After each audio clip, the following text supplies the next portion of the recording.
Hai, tahukah kamu ada 5 surat suara yang ada di pemilu 17 April 2019? Apa sajakah itu? Warna abu-abu. Surat suara pemilu presiden dan wakil presiden, warna kuning.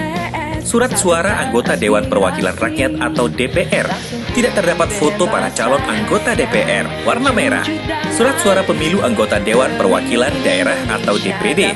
Di dalamnya terdapat foto dari setiap calon anggota DPD, warna biru.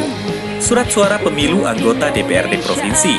Tidak terdapat foto para calon anggota DPRD Provinsi, warna hijau. Surat suara pemilu anggota DPRD Kabupaten atau Kota. Tidak terdapat foto para calon anggota DPRD Kabupaten atau Kota. Jangan sampai salah coblos ya. Ayo memilih tanggal 17 April 2019. Pemilih berdaulat, negara kuat, dipersembahkan oleh Komisi Pemilihan Umum Provinsi Sumatera Barat.